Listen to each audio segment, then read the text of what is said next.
Becca and Grand Vice once again finding themselves in the same lobby after finishing first and third during the previous rounds.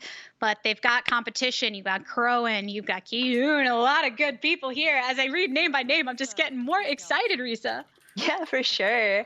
I mean, we have Soju and Kiyoon representing their team, and then Rebecca and GRANDVICE8. These are players that we said from the start that are going to be very strong in this competition. And then we also have players such as Hyped and Pally and also Kurum, who was able to secure their spot in Lobby 1 throughout the entire tournament. So this is going to be one of the stackiest lobbies so far. And this is the last lobby of the latter portion for the competition today. So once this happens, whoever has earned their spot within that final lobby will be the final 8 participants able to earn points for their respective teams. So the more people you have that are able to be here already in lobby 1 at the start, the better. I feel like players such as Soju and also Kuro, who got first and second place throughout this entire time in Lobby 1, should almost have a guaranteed spot in this last final lobby. But we'll have to see how players such as Becca, who strategically put herself in a lower lobby and climbed top 3 every single round, also sees if her points accumulated into the top 8. So it seems like you believe that Soju and Crowan have it pretty guaranteed. If you had to choose one wild card player out of the rest, who would it be?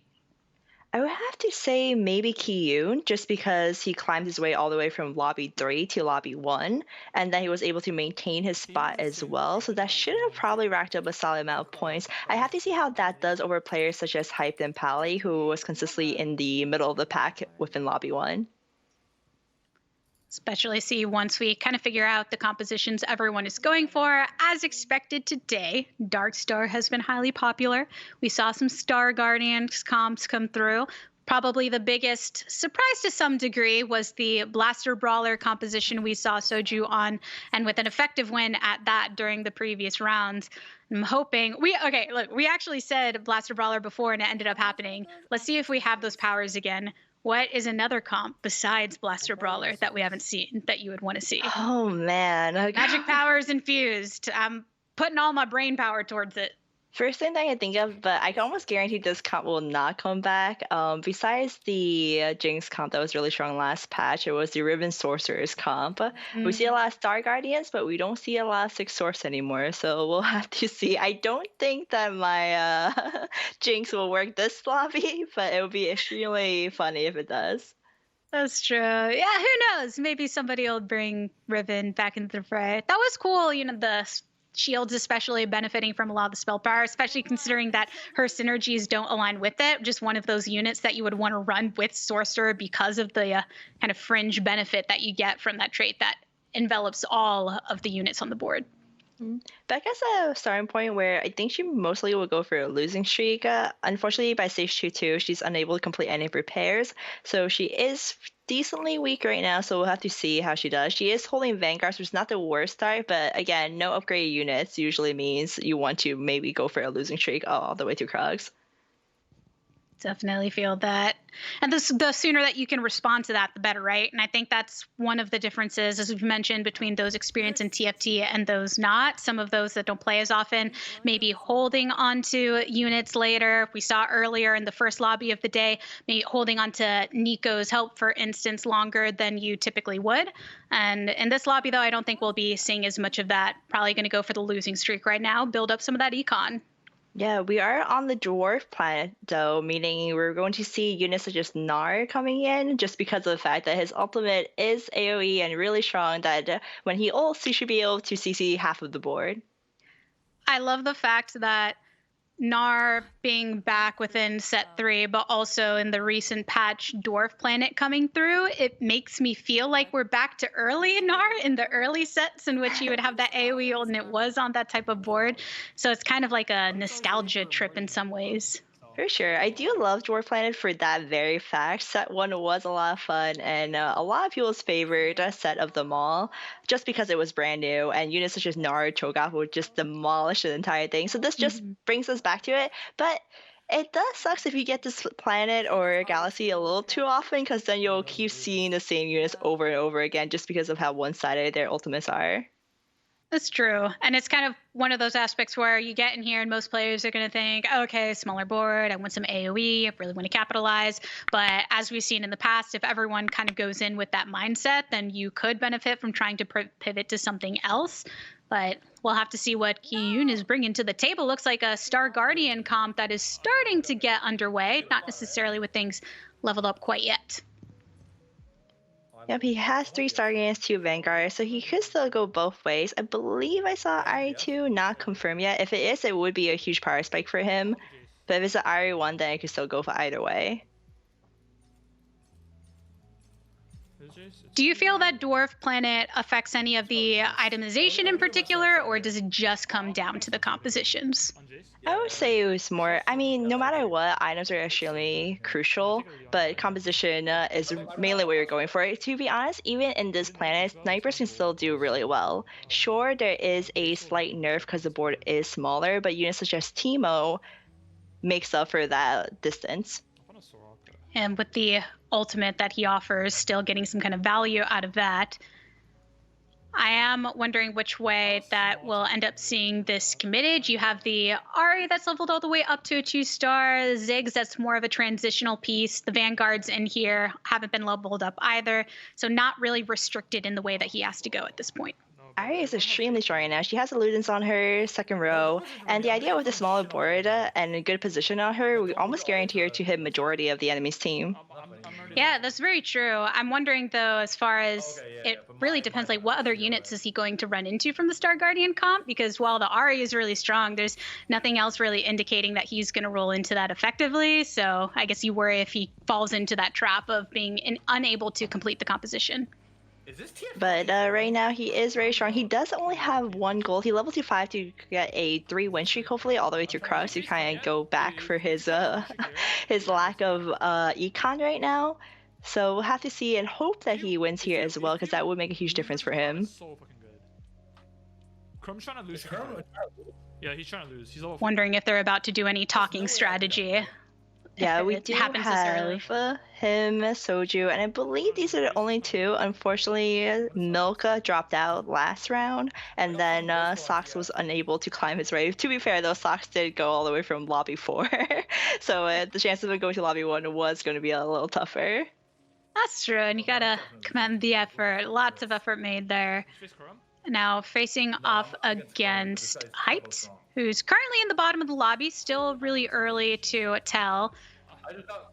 Shroud was positioned on the opposite side of the board, but it doesn't matter. The Ludens RE2 was too strong. Honestly, Jace is one of the best early game unit. He's a frontline tank and pushes out a lot of damage as well.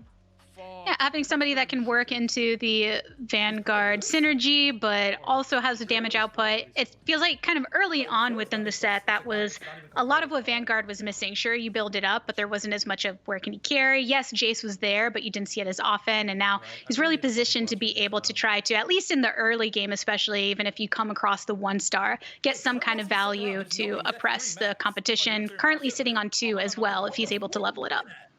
Now, chat, just a clarification, we listed Mismatched Shocks as coming in 8th in his lobby. He did only come in 6th. The standings we showed were incorrect. We do know where he placed, so just for clarity there. Does make a difference in the points, too, for the team, being awarded different points based on your positionings in these lobbies, regardless of if you move up or down a lobby. But as a dear friend of Sox, I will flame him for not winning all his lobbies as not lobby 1. I'm kidding. Yeah, it's so funny coming into this how with Team Soju, it's got that target, right, on the back of the boys, and everyone's looking for them to completely dominate. But as you go through the other players that are here in this competition, especially as we've rounded out who's still standing in lobby 1 and lobby 2, there are a lot of other players that can really give them a run for their money. So you got to give everybody props that's been kind of grinding through, especially those that have leveled up from lobby 4 and beyond. Yeah, and now we're on to GV8 here, who has been on a 5 win streak, so he has significantly more gold than everyone else right now. It's a good place to be. 5-game win streak, only one with 100 HP in the lobby.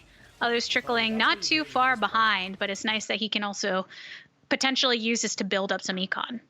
Yeah, but right now back. with the protectors and demolitionists is the main reason why he's able to go through. Seems like a GBA stream is freezing slightly for us, so we're here with Kurum. As mentioned before, Kurum is a top contender. He went first and second place in lobby 1 multiple times, so this is his 4th game now. We're going to most likely see him in the final 8 lobby. Currently working with that 4 Vanguard, which offers a lot of tankiness. And as far as where he's planning to go from here, what do you see as the main options if you have Vanguard early and you're looking to try and build up that offense for later proactivity in the matches? So with 4 Vanguard and then the tier on the Ziggs, right now is leaning towards 4 Vanguard's Mystics along with the Cassiopeia. But then again, he has not hit the Cassiopeia yet. It is only level 5, so there's a really good chance that if he hits some Star Guardians here, more than happy to sell off majority of these Vanguards and switch over. And that's the nice thing about Vanguards is you don't necessarily have to commit to it all the way through. If you don't come across those Mystics, then go ahead and drop them. They're just units early on that are going to be able to offer some of that beepiness to keep your win streaks up. Yeah, that's a really hard part about TFT because sometimes you go into TFT wanting to play a comp. That was me this morning. I went into the game and even though it's not the best comp, I was like, I just want to play Shredder. But then the game gave me 3 Syndras and I'm just like, okay, like I should change it out. So like in a state like this, a lot of times people might think, okay, I'm just committed to Vanguard, but you're really not. You're still early in the stages enough where you have to see what is in your shop and to maybe switch out of your original plan. Well, and that's one of the things when we talk about the different skills that play a role within TFT and you're looking at your shop. Yes, you have to be objective to a degree, but it can be increasingly difficult to do if, let's say, your mind is on Vanguards and you're training yourself to look out for them in the shop. You might miss that there's a whole separate composition that you were rolling into, but if you're not noting it or looking out for it, you could miss the opportunity.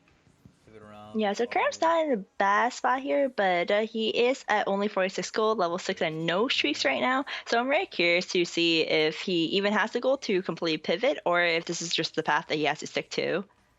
Yeah, I'm also wondering kind of where everybody else is standing in the lobby as far as their econ and everything, because that does make a difference in where your power stacks up to everyone else. And then we see on the enemy side, Kurum there does hit the Teemo with a blue buff and a Morelos already, which is extremely strong against a Vanguard composition, just with all those shrooms hitting through with magic damage. And you can see the damage, but it wasn't enough to be able to clear them off. Might be something to look out for later, though, considering the Teemo was under-leveled, proper itemization, but could get even stronger. At least there's no tier. Lots of epics here. There is no tier. It's a defensive carousel, and honestly, this is what I hate to see the most. I know some people just like the for fun one more because that's full items, but sometimes when you're looking for a tier or you're desperate for a rod or a sword and you get this carousel, you're like, oh no, okay.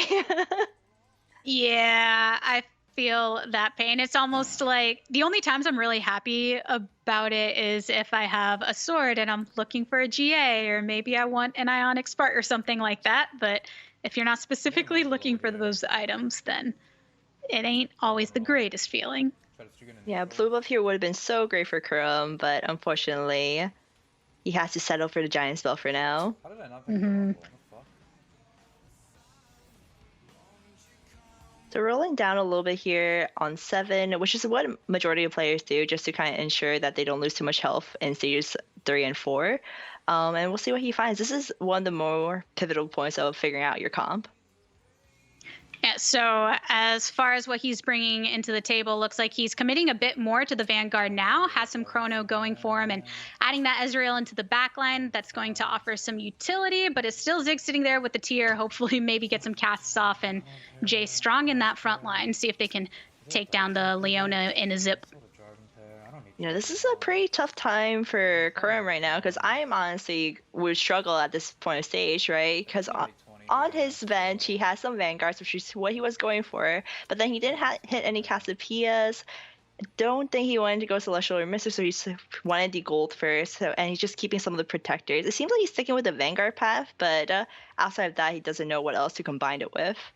Yeah, it almost feels like I see a couple Chrono right now. Chrono is one of those origins where splashing it in isn't necessarily ever going to hurt you. So if you're at a point where you don't know where you're going to go with the composition, trying to put them in to offset and buy yourself a little more time could be the way to go. And was clearly enough for him to be able to secure a victory during that last hit round. a Janna at level 7, so I think that Janna is going to keep him, give him a lot more time to figure out what he wants to do. Interesting. Dude, he's just getting everything that he needs to buy time. It's not even about like figuring out exactly what his comp is going to be. It's just I can coast a little bit here for this stage to figure it all out. That's a pretty good place. I think a Janna at 3-6 level 7 is just such a strong power spike. But we're on to Becca now. She's bringing some Rebels maliciousness to help her early on, and we see that Jinx carry coming back. Last Whisper and red buff on her. It is, and she is holding strong now. It feels like the red buff is definitely putting in a lot of the work, and she was able to pick up the W there. But if you notice, so many of those units weren't yet 2 stars, and it was still very close in the end. Considering the synergies that she has currently aren't necessarily seen as the strongest, she is hoping to ramp up into leveling up the Jinx, get her to a 2-star eventually, and add some strength. So in Becca's case, I'm curious if she's going to go for the full 6 Rebels route, which is the least popular, or if she goes for a variation such as 4 Brawlers and 4 Blasters, or maybe even something completely different. So at stage 3-7, she's certainly decently strong right now, but I'll have to see how this composition fare in the late game. Yeah, what way, if you had your choice of it, which way would you prefer to go? I mean, Soju proved me wrong in the last few games where he got first or second place with it. So I would say Brawler Blaster seems the most consistent. I'm still a little bit worried about 6 Rebels just because a lot of times your composition with 6 Rebels is to put in a Gangplank, and Gangplank just hasn't seen the best of his time during this patch. Yeah, we talked about the nerf that came to his ult has made him fall off. And then also the fact that Jinx is your carry in that. If she gets taken care of in any way, then it feels like the composition can very quickly get out of control. While you do make sure to position Rebels in a way to keep her as protected as possible, it can make it extremely volatile if you don't get her where she needs to be. Luckily, does get the 2-star Jinx. Yeah, and then transitioned out of her Demolitionist, took out the Rumble, and put in the 4 Brawlers. But they're getting a bit hurt right now. Okay, Jinx starting to turn around. No, unfortunately, the spell power too strong. Yeah, and then against Kiyoon, as mentioned before, the Ari and the Luna's Echo, with a Dwarf planet specifically, this is a really good map for Kiyoon. And with her composition being all grouped up, it probably took a lot of damage from his units. One of the detriments of Ari when it comes to the typical map is the fact that it's really not great if she ends up ulting and it doesn't reach anybody. But hey, here on Dwarf Planet, a lot less likely for that mistake to happen. Soju loves to prove us wrong. We just talked about Gangplank not being seen as often anymore, and boom, we see a Gangplank here in his composition. So I'm interested to see how it does. I mean, to be fair, it is Dwarf Planet, so maybe Gangplank does show a lot more worth in this specific galaxy. The gloves giving the double Zeeks. Those are going to be some fast attacking blasters. Positioning right there beforehand to make sure they got that AD, or the attack speed rather, buff. Holy shit. But, I just fucking destroyed this guy. Blitzcrank gun go bye-bye. Okay, I'm about to turbo switch. He was able to get a ult off, though, I believe, towards the end there, but was not enough. Look at that Gnar. So, Gnar, we talked about how the fact that this is going to be a champion you will see here on Dwarf Planet, and here he is as a 2-star. And there is a player that I believe is guaranteed top 4, stage 4-3, 100 HP GRANDVICE at the top there, who just leveled to 8. That man, just no argument unless he sells his board for some odd reason and misclicks. He should have a guaranteed top 4 because he should honestly have like 50 gold over most of his competitors. 3 Celestials currently in potential to bring that up even further with the Protector comp. Got all 4, which will buy some time for Ashe, for instance, to try and get some of that damage output. Positioning looks like they'll be able to protect her as well. And we see GRANDVICE switching over to go for a sniper composition just because of how good Teemo is in this current meta. Yeah, Teemo is still a 1-star and got taken off pretty early, but while you are going to need to rely on him later to maybe pick it up if you do want to stick with snipers, in this instance it's okay, and can still just shift off of snipers if he decides to. GRANDVICE is so strong right now because of the fact that honestly 4 protectors again in this galaxy is extremely good.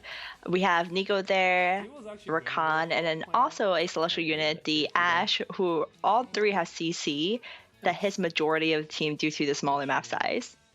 I do love the Ashe ultimate in the way that if you conventionally think of snipers with their auto attacks, especially with these champions and how they're in League, and the arrow and what it can effectively do here on the TFT map, when you focus on the spell and its utility usage and you try and combine with some of the other snipers that can be very powerful, splash in a little celestial, there's a lot of ways that you can go with being very offensive, but also using that utility and defensive ability.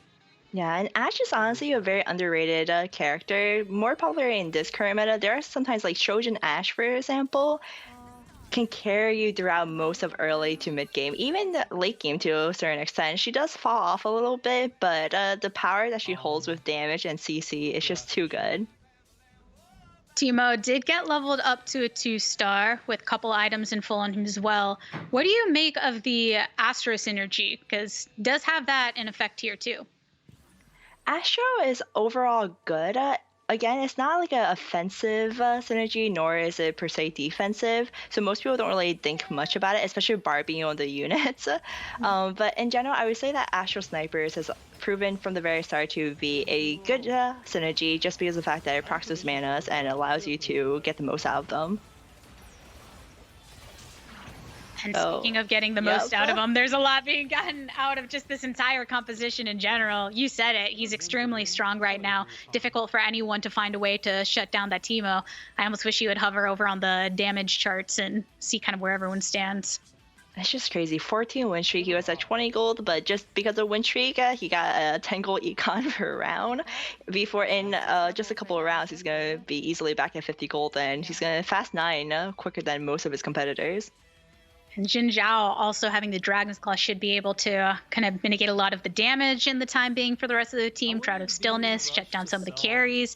So I think GRANDVICE feeling pretty comfy in this lobby for the time being. A whole 53 HP above second place. Yeah, and position-wise with the current meta, a lot of them are clumped up together, such as Becca's composition right now with some Rebels. The team will really shreds through everything due to the nature. It's true. And if you keep that in mind as well, as the lobby gets tighter and tighter, if there are multiple compositions that are really positioning around that way, then he can get more and more specific with his targeting to shut down the threat of anyone. It's crazy to think he's still at 100 HP since Hyped is in the bottom of the lobby with 12. Yeah, we're watching GRANDVICE and it feels like it's stage like 2-4 right now, or like Frogs, but no, we're all the way to the last neutral round and GRANDVICE has maintained his win streak throughout this entire time. That's just so nuts. Man, that must make it feel kind of like a normal lobby, right? When you're just chilling with friends, like winding down at the end of the day. You're like, I got a long way to go if anyone ends up busting my streak. Right? It's the worst feeling too, though. There is a certain pressure. Obviously, you don't want to use up all your gold. You're just so ahead of other competitors that you just save up your gold, you go to level 9, and you roll it down for some legendaries and epics upgrade. Like, GRANDVICE is naturally just hitting 2 Jannas here, which you could easily just put in at level 9 as well if he chooses to. But if you go to second place and third place, they're health points are pretty similar, 7 from each other, but adding together doesn't even come close to what GRANDVICE health is. So in this lobby, because it's the final lobby after this, your goal as a player is really just to be able to get top 6 so you can stay in this for the chance to win more points for your team after that. If I am anyone but GRANDVICE8 with GVA right now, I'm kind of thinking I'm not going for first place, I'm just going for that top. Would that influence you as a player at all in your decision making at this point in time? Sorry, specifically on what regards? If you were one of the other players that was not GRANDVICE and you're just trying to make top 6 right now and that's your only goal, how would you approach the game? There's so much factor into it, just because it is such a close lobby, and especially if I'm at Hyped or Kiyoon's position where I'm only 1 life away, I would definitely use up all my gold here right now to try to get me to a higher spot, especially since this is the last wave, right? Like, unlike ladder incentives or any other incentives, your goal here is just, well, actually similarly to ladder 2, it's just you don't want to go 8 for 7, right? There's nothing at stake here for keeping your goals, so you might as well use it all up. Yep. Just try and get to that top 5 positioning. I want to stay here in this lobby to try and win for my team. But everybody's still currently in, hyped all the way down to 1 HP though, so still teetering on the edge, as Soju will be facing off against GRANDVICE8. So right in front of Nico, Teemo in the back with 2 really amazing items, just pushing that through. Onto the Jhin and the Jinx now in the back line. And both those, oh sorry, not the Jinx. Jinx and the Ezreal in the back line, and they get taken over pretty easily. The Zerat there from the Thieves' Glove delaying slightly, but in the end, not enough to keep him around. So checking in on some of the other lobbies, Hyped was able to get a very convincing win there in his matchup to keep in this. These health points are so close. 1, 6, 8, 9, 11 is our last 5. And then we have GRANDVICE sitting there 100. Add all those players up together. And actually, I think if you add every player's health together, it still doesn't reach up to 100 where GRANDVICE is at. At this point, yeah, he's just gotta try to get the 100%, right? And right now, because the Teemo ended up coming through, sold units to be able to purchase this, 2 Teemos in place just to be able to try to eventually make work towards that 3-star. GRANDVICE right there, definitely play for the perfect game. To be honest, the safe play and the correct play, if this was per se like ladder, is to just continue on your gold, but he rolled it all the way down. Hopefully he gets to keep it. He put in an extra Teemo and it was enough. Oh, but that's such a bitter feeling, though. He just knocked out Becca, who because of his greed for 100%. Yeah. Oh man, because technically, if they're teammates, I mean, like you got to be thinking of that stuff too, right? Like you want to get 100%, but you also want as many teammates in the lobby. And now Becca guaranteed not to be in the finals, which is a shame considering her strength as a TFT player. I believe they're in call right now. I'm curious to see what Becca said through that. And honestly, through scouting, you could have potentially gauged that Becca was maybe your next matchup. There's a good chance for it, and you may not do the fire spike on that turn. But hey, let's be honest, we're all hoping that we see GRANDVICE with the 100 HP all the way through to the end of the game. I'm sure his teammates are at some point too, right? It's something that everybody enjoys seeing because it's not a very common sight, that's for sure. And Crone there in second with 19 HP. The rest of the lobby officially below the 20 mark. That's insane. Other constants received 4 protectors here over at Hype side, and then GRANDVICE doing a scouting for us, some Dark Stars, Vanguard Paragon, and then we got GRANDVICE here with the double Teemo and 4 protectors.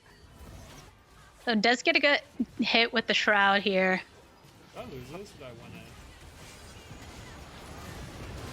But now they're starting to get their casts off. That's going to be enough of a problem. Oh no! And the Paragon from the Janna. The dream! It has been killed. 16 HP wiped off. But hey, in the end, I think it's still looking pretty good for an overall win in this lobby.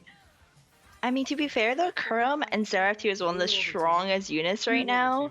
And so it's going to take a lot. It's going to be hard, right? Because that's a really strong composition. But GRANDVICE does have 84 HP.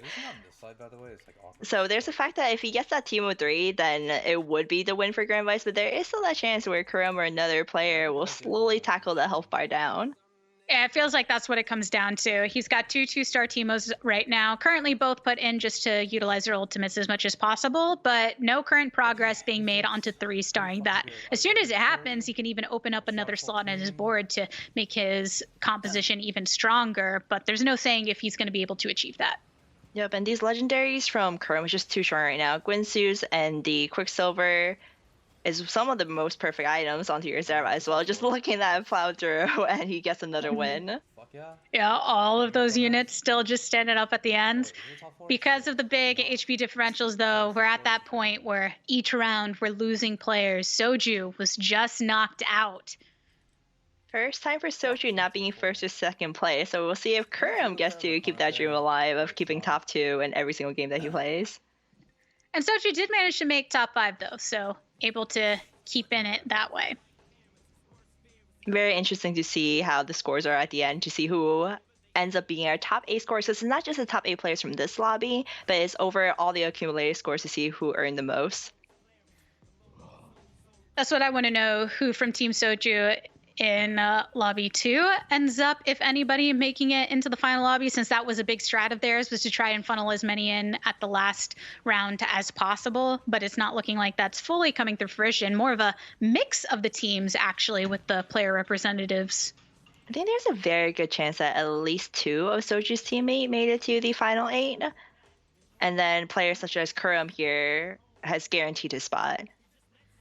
And Low Pale as well, if Dog ends up coming up from the second lobby, they could end up having 2 players from Team Your Princessin.